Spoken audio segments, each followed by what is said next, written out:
April 14th, 1912. The ocean is as smooth as glass. You're standing on the deck of the largest ship ever built, a towering mass of steel engineered to mathematically eliminate the dangers of the sea. At 11:40 p.m., a strange vibration runs beneath the deck. No loud explosion, no violent crash, just a quiet, continuous scrape along the starboard side. The immediate reaction above deck is mostly confusion. Passengers feel a slight bump. Some passengers laugh it off or step out of their cabins to inspect the ice now resting on the promenade, entirely unaware of the physics playing out below the waterline. Within that first hour, the quiet nature of the strike effectively hid the scale of the damage from those on the upper decks.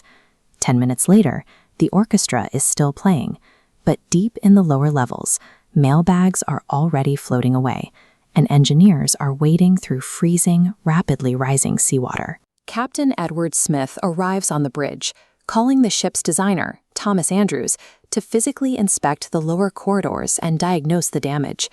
This diagram of the Titanic's lower hull reveals the problem.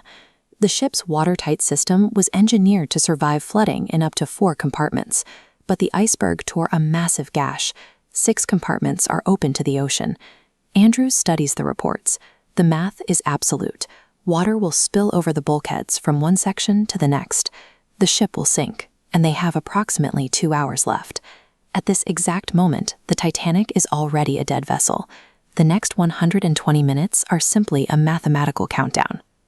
By 12:15 a.m., wireless operators are hammering out emergency signals, CQD, followed by the newer SOS. Nearby ships receive the call, but the closest vessel, the Californian, sits in silence. Its radio operator has already gone to sleep. Farther out, the Carpathia answers and instantly alters its course. But it is over 50 miles away. Steaming at top speed, it will take 4 hours to arrive, double the time the Titanic has left. Captain Smith gives the order to prepare the lifeboats. The Titanic carries 20 of them.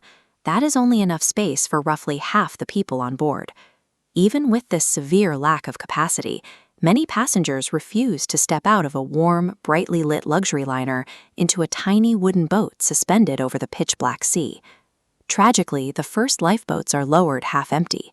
When those first lifeboats rowed away with empty seats, the ship's total survival capacity dropped by hundreds before the majority of passengers realized the threat was real.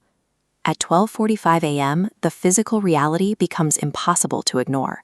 The bow drops noticeably lower, and the massive deck begins a terrifying tilt forward. Crew members rush through the corridors, forcing life jackets onto frightened passengers. The strict enforcement of the Women and Children First protocol forces families to tear themselves apart on the deck. The ship's orchestra makes an extraordinary choice. They assemble on the sloping deck and play calm, steady melodies into the freezing air, attempting to keep the mounting terror from turning into a full stampede. By 1:40 a.m., the Atlantic breaches the forward grand staircase, sending black seawater rushing down the elegant hallways and consuming the luxury suites. Human engineering has collapsed against the weight of nature. There is no longer any hope of saving the vessel. The only objective left is trying to survive the night. It is 2 a.m. As the final lifeboats pull away, hundreds of remaining people are pushed backward, climbing up the steeply sloping stern to stay out of the freezing water. 17 minutes later, the angle is so extreme, the ocean floods the generators. The electric lights flicker, fail, plunging the massive ship into total darkness. For a few agonizing seconds, the giant vessel falls eerily silent. There is nothing left but the sound of the ocean. In that blackout, every social division and technological achievement vanishes, leaving only a desperate crowd clinging to a sinking piece of steel.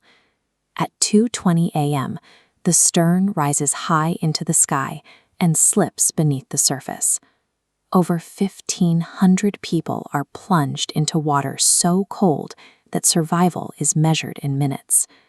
Hours later, when the Carpathia finally arrives, it is met with quiet, bobbing lifeboats. It can only rescue the fraction of passengers who managed to secure a seat before the ship went down. The world wakes up the next morning to an impossible mathematical reality in the daily papers. The ship they called unsinkable is gone. The Titanic remains a case study in how a 2-hour window can be consumed by a sequence of small delays, complete radio silence, and a shortage of safety equipment. With the lifeboats gone and the floor tilting beneath you, the outcome of that night came down to the decisions made in those final 2 hours.